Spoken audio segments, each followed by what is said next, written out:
pray for something. Well, the internet promised a row of rusting Ford trucks, and that's what I got.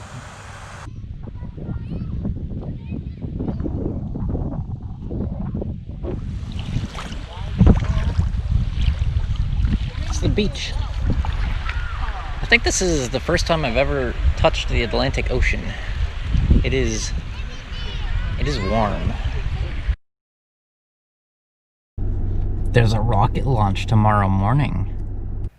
I finally remembered the one thing Florida could offer that no other state could: rocket launches.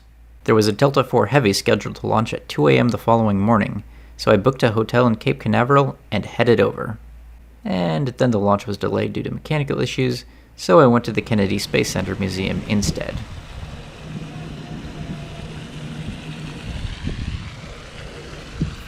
Since I have over 100 hours in Kerbal Space Program, meaning I'm basically an astronaut myself, there wasn't a lot here that surprised me, although there were a few things. For instance, did you know that the first communication satellite kind of looked like the Death Star? But really, the main reason why I went is because I enjoy seeing rockets up close. It really makes me appreciate the scale at which they're built and operated. Sometimes I think things like, come on, rocket launches can't be that hard, why do so many go wrong?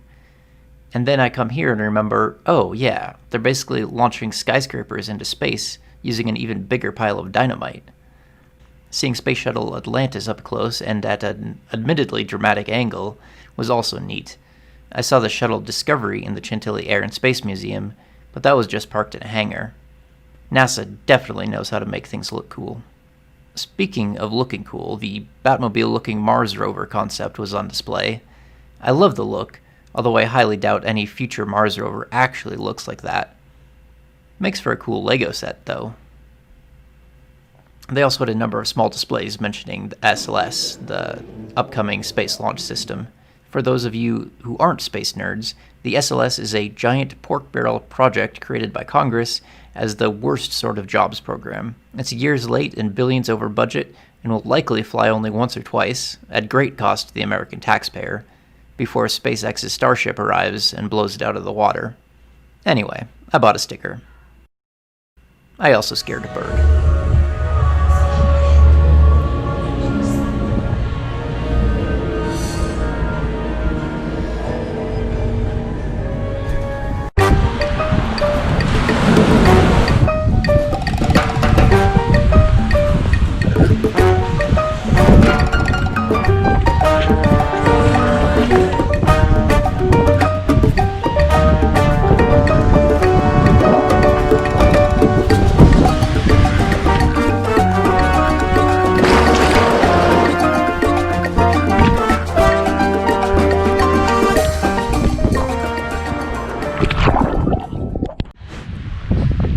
So it turns out that beaches are actually pretty fun. This is the first time I've ever been in the Atlantic Ocean. I've been in the Pacific Ocean, but in Washington at least, it's freezing year-round there. But this was fun, like sandy beach, big waves, just kind of bobbing around in there. I could get used to this. Since the rocket launch was delayed another day, I took a trip to Gatorland. And now, I know that's not nearly the same thing as seeing wild gators in their natural habitat, but hear me out. First of all, I checked, and it's not prime wild gator viewing season. Too hot for them, so they're all in hiding. Second, Gatorland is its own attraction. I mean, a theme park built around real alligators? That's pretty dang Floridian. Speaking of Floridian, Gatorland leans heavy into Florida stereotypes, including in all the signage. I found it frequently legitimately humorous, and I liked how both consistent it is and how earnest it seems. Sure, they play it up, but also on their website, amongst the legal boilerplate, they have this. Although we support legal concealed carry rights, our insurance man in a fancy suit says no weapons of any kind allowed into the park. If that ain't Florida, I don't know what is. On top of all that, all the staff I interacted with were really friendly and actually seemed to be having fun. All that said, the humidity would have killed me if it weren't for a well-timed strawberry smoothie. Florida sucks.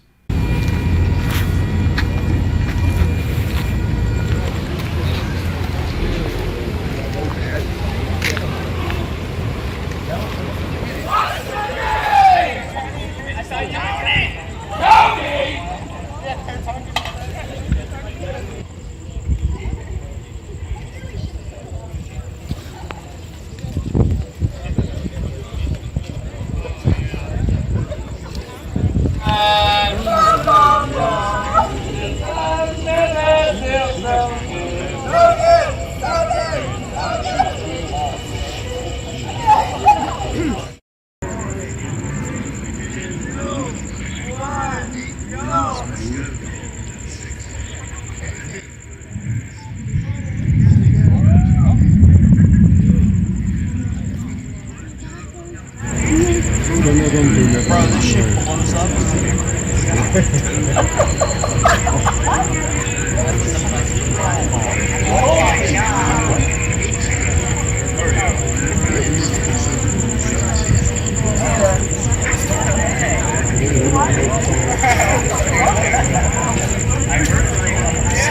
It's like my car. Look at everybody go,